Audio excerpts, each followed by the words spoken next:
Today, I'm speaking with Dr. Heidi Brockie. She is a toxic relationship awareness and healing specialist. And today, we're going to be talking about toxic relationships, how to spot a narcissist, and what to do if you find yourself in a relationship that you need to release yourself from. So I hope you enjoy today's podcast. Enjoy. Well, hello, everyone, and welcome to the podcast for this week. This week, we are talking about a subject that I think affects a lot more of us than we realize, and that is toxic behaviors, toxic relationships, narcissism, which seems to be on the rise right now. I don't know what's happening, but there does seem to be a bit of a rise of it. Today, my special guest is Heidi Brockie. Hi, Heidi. How are you? Hi. Now, Heidi is a toxic relationship awareness and healing specialist. So you have been working with so many people and helping them to understand, navigate, to live beyond a toxic relationship. So you're doing amazing work in the world, and thank you so much for doing that. The kind of the sad thing is that this was born out of your personal relationship or your personal life experience. So tell us a little bit about that. So the first thing I always like to make sure that the listeners know is I go by Dr. Heidi. Very few people even know my last name, but I want to make it clear I am not a mental health professional. I spent 25 years in chiropractic and acupuncture. So any information that I give is a lot of my education and the things that I have gathered going through my own experience and walking thousands of people out of these type of situations. So I just don't want anybody to take and replace what I say with their mental health professionals' opinion or advice. So I just like to make sure that that's clear. I do a ton of education. And I'll kind of explain why I do that as we move through the podcast. But that's what I do different than probably a therapist or a counselor. Great. Okay. So your personal experience, because you survived a toxic relationship. I did. There's days that I still have things that I'm like, oh, I can't believe it's still affecting me. But yeah, a little bit about my background. And of course, when anybody says, Heidi, can you please tell me your story? I'm like, well, you better get a drink and like a seat cushion, because you start talking about the stuff that you've been through. And to listeners, sometimes it seems so chaotic and almost so unbelievable that you feel like you have to fill in all the gaps or people aren't going to understand it. So it's always hard for me to pick out what parts to tell and what parts not to tell. But I think one of the biggest things for me is, we all end up in unhealthy relationships and we don't really always know how we got there. And, the word toxic isn't a diagnosis, it's an adjective. It's an adjective that is used to describe any type of relationship that's not healthy for you mentally, physically, or emotionally.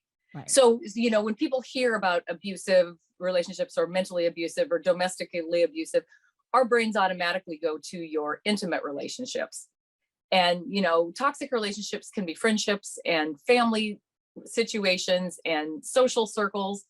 And so, of course, when I started, I am coming from a place where it was an intimate relationship. It was a 12-year marriage, a 15-year relationship. And the interesting thing about my experience is I grew up in a little religious community in the middle of Montana. And from the outside or from the inside looking out, it's a very tight-knit community. So I grew up with the perception that everybody, had your best interest in mind, and everybody was watching out for you, and everybody was safe, and everybody was good. And when I left to go to grad school, I got exposed to people and things that I didn't even know really existed.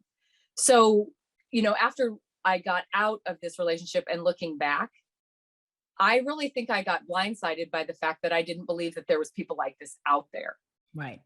And so that really drove me to start looking at why certain relationships in my life were easy and why certain relationships seemed so ridiculously hard and stressful. And that's kind of what started my journey into doing this toxic relationship specialist job. Right. And so what were some of the things that you found because I think we can, go through and go, okay, well, this person, and we can shift blame or explanation. But is it just the other person? Is it just how they show up, or is there a reason they showed up in our lives for for evolution, for teaching? I don't know. Well, what do you think about that? Well, I now, not me 15 years ago, I now believe everything happens like it's supposed to. Right. We can all look back and go, oh, now I get it. But some of the things that you have to think about when you're finding yourself in relationship or relationships that are difficult is look at your own personality first. And I'm not saying that our own personality is bad, but the people that oftentimes end up in relationships like this are good, kind, caring. They're the supporters, they're the fixers, they're the conflict avoiders, they're the peacekeepers. Right. Okay, so we feel like we keep picking the wrong person, and we feel like we keep picking the wrong friends because these relationships continue to be difficult. When in reality, the thing that drives the toxic personality is control, power, attention, and admiration for the sole purpose of feeling secure in themselves. Right.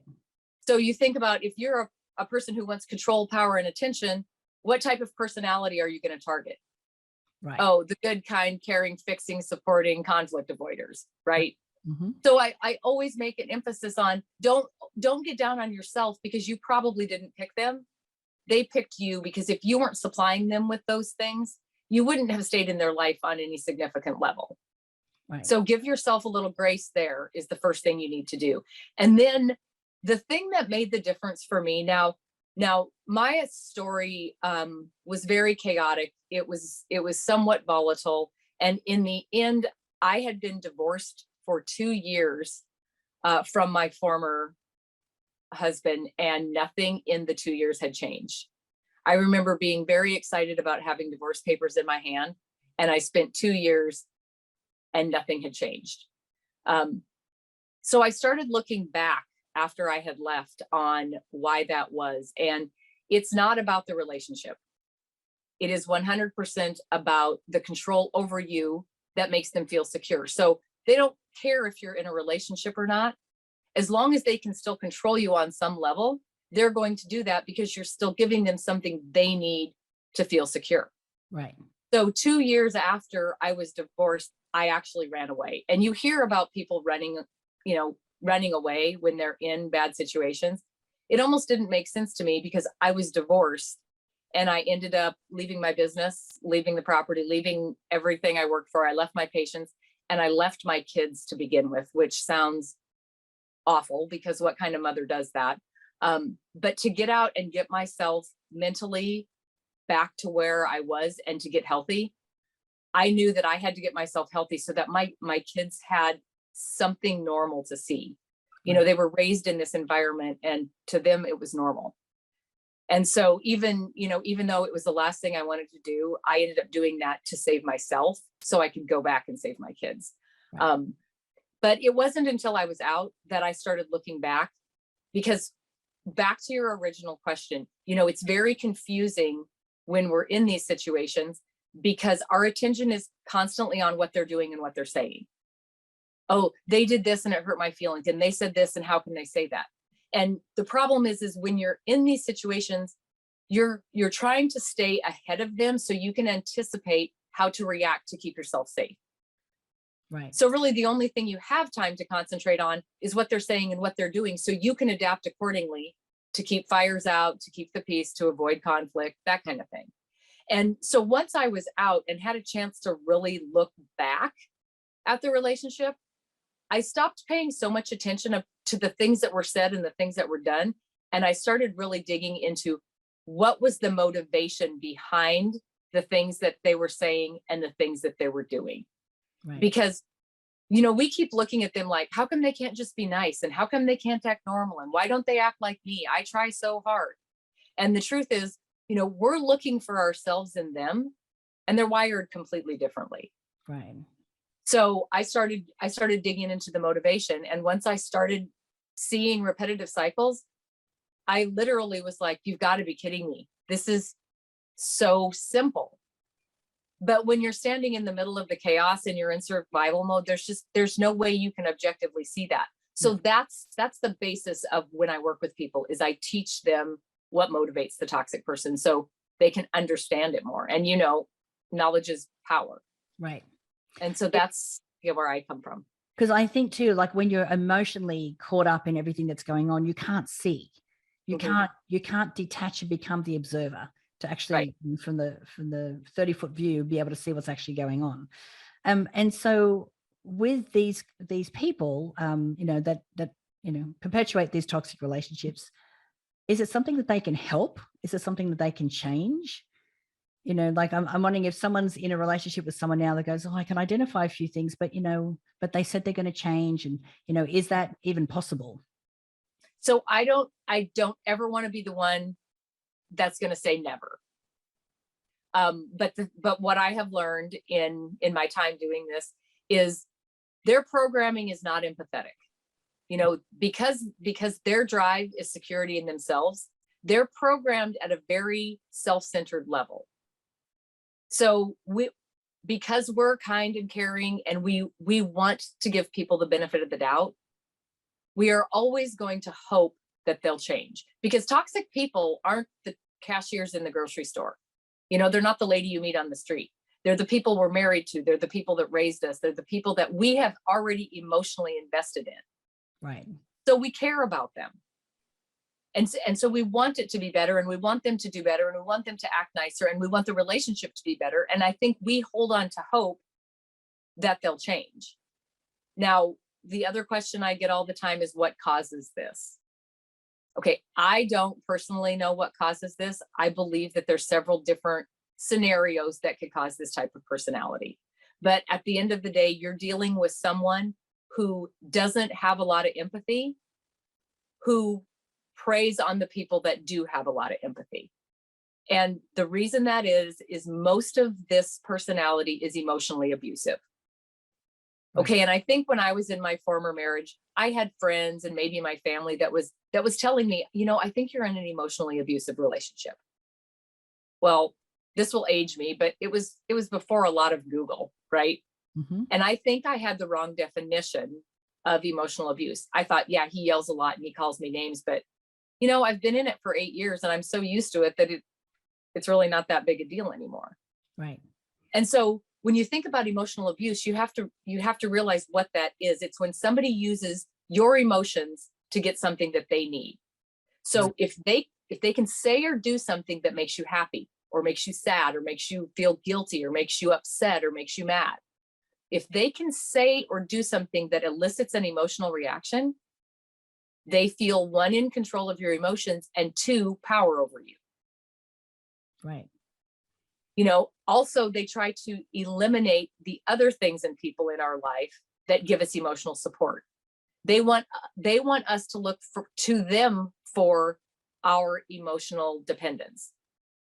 So they make it difficult for you to see your family, and they make excuses why they don't want you to hang out with your friends, and your hobbies take too long or they take too much of your time. So everything that brings you joy and brings emotional support back into your life is a threat to their control over your emotions. So it's easier for us to have conflict with our family and friends and to quit our hobbies than to have conflict with them. So we start eliminating our support system. Right. Which then perpetuates our emotional dependence on them. Right. So that brings up a really good point, because, like you said, I'm sure your relationship didn't start out like this, but then it kind of slid into this. So there must be signs, there must be flags that you can see. What are some of those things that we want to be aware of? So any relationship in the beginning is good. Yeah. No, because it's always exciting. Yeah. So we go into them with blinders on anyway. So those people who are listening, who are the empathetic caregivers that are fixers, that are supporters, a lot of healthcare industry people, anybody in a service-oriented industry, those are the main, professions that end up being my clients. But in the beginning, you step into a relationship with certain goals. You want companionship and partnership and intimacy and emotional support. And the toxic personality is going to say, oh, that's exactly what I want. So you head down this beginning of the relationship road thinking we're working towards the same goals and this is the person I've been looking for, or this is the best friend I've been looking for. And in reality, they're pretending that those are their goals because really their goal is self-security. Right. So in the beginning, you're feeding them a lot of attention and admiration, and that makes them feel secure. But most of the people that I talk to will say they could feel a shift somewhere. And as soon as they start learning enough about you, you'll notice all of a sudden there's criticisms.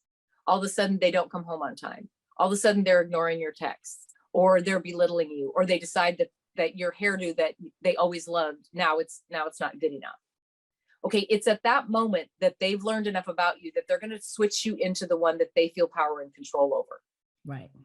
And so some of the red flags that I talk about are your tear you down traits, your criticisms, your comparisons, your belittling, and your name calling.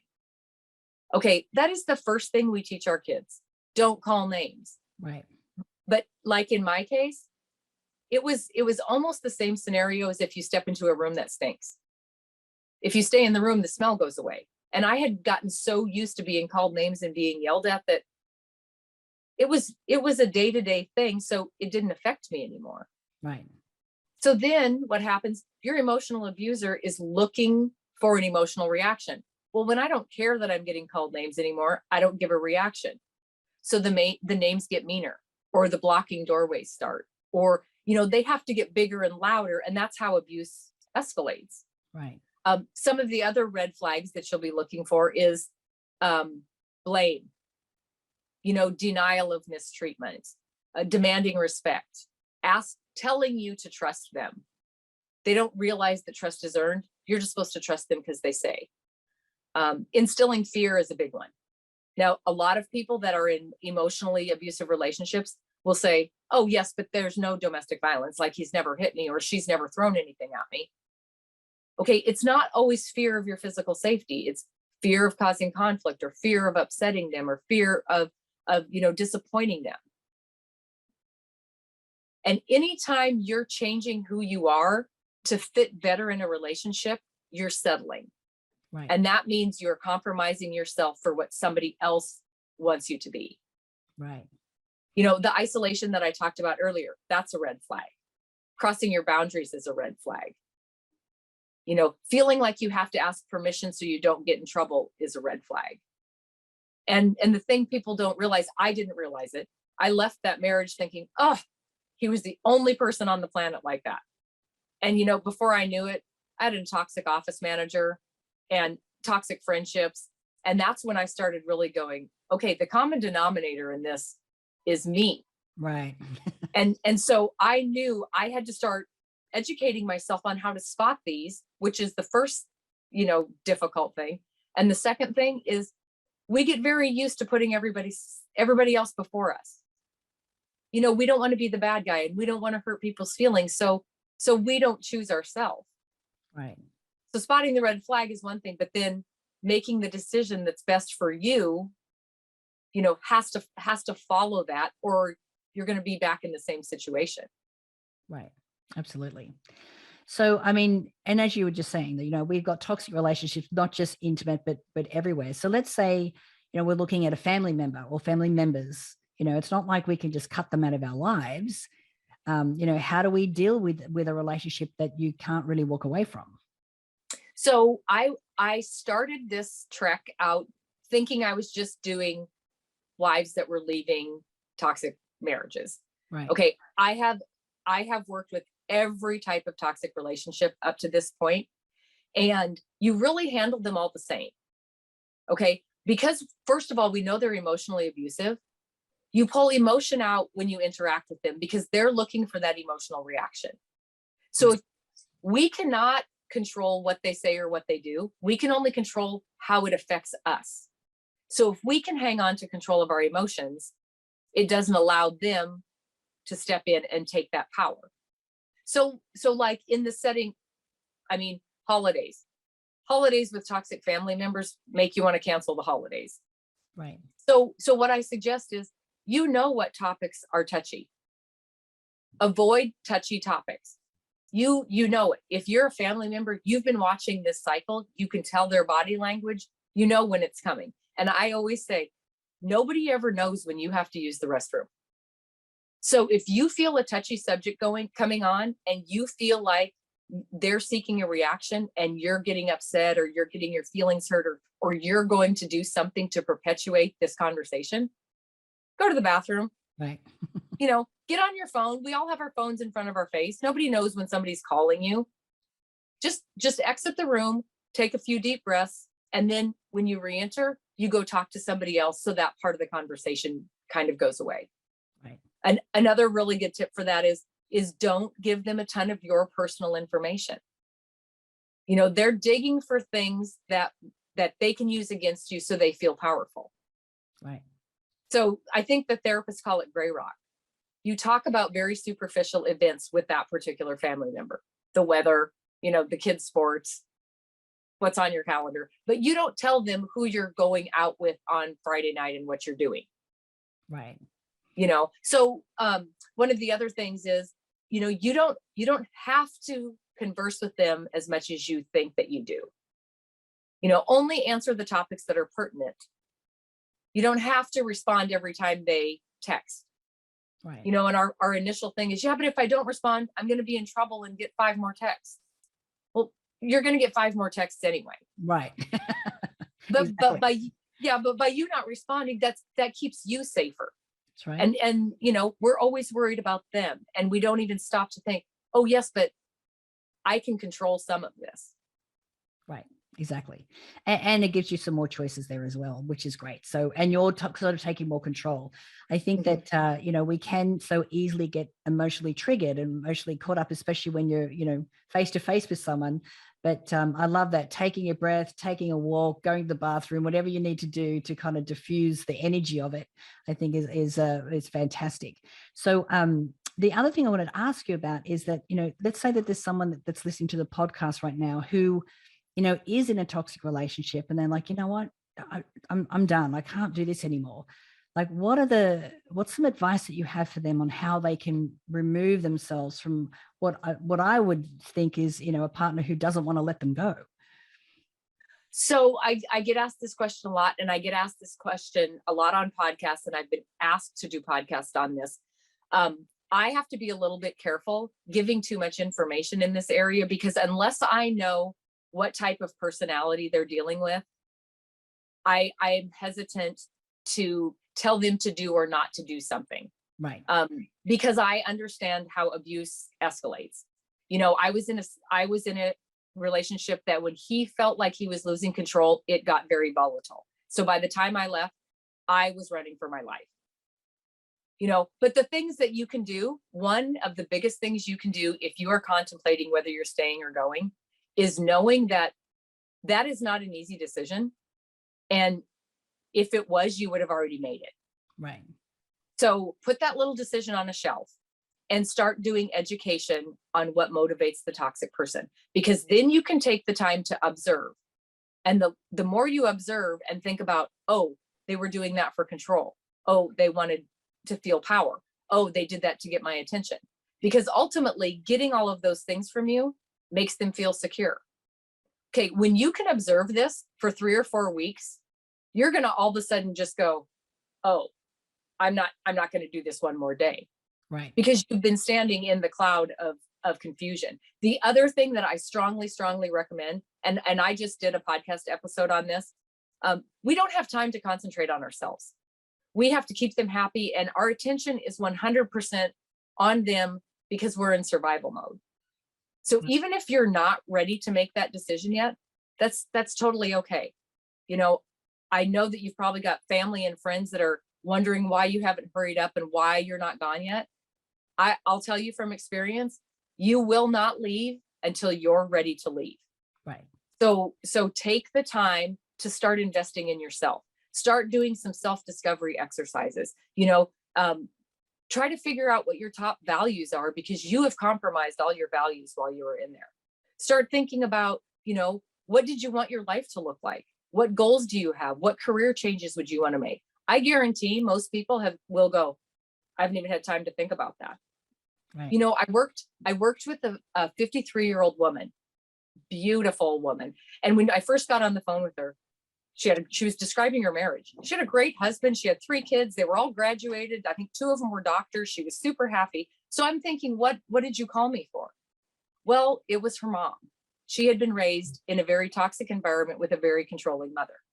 And when I asked her questions about her family, she could answer any of them. But when I asked her what her favorite color was, at 53, she had zero idea.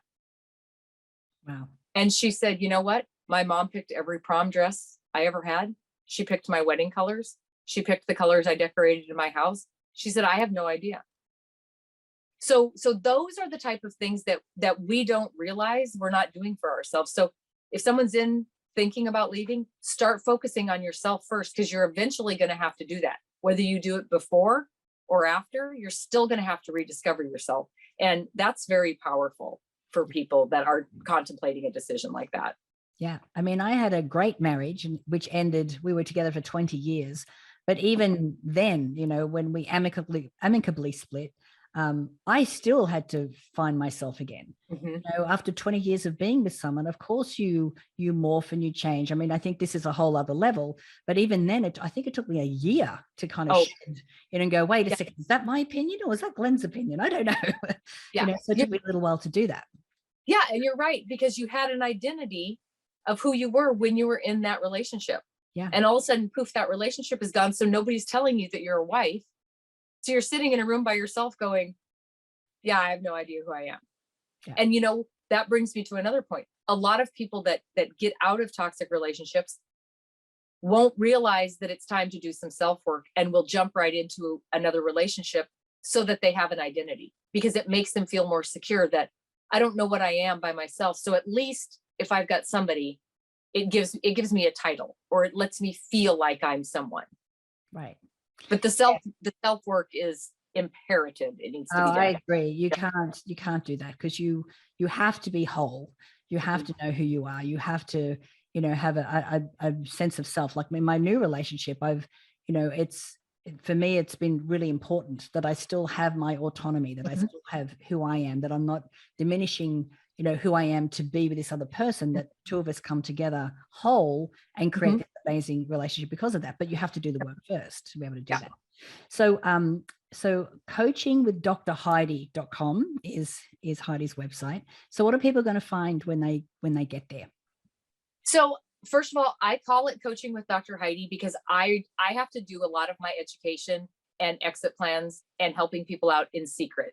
So that's why it doesn't have anything about toxic on on a lot of my paperwork and stuff, because I realize how volatile and dangerous situations could be.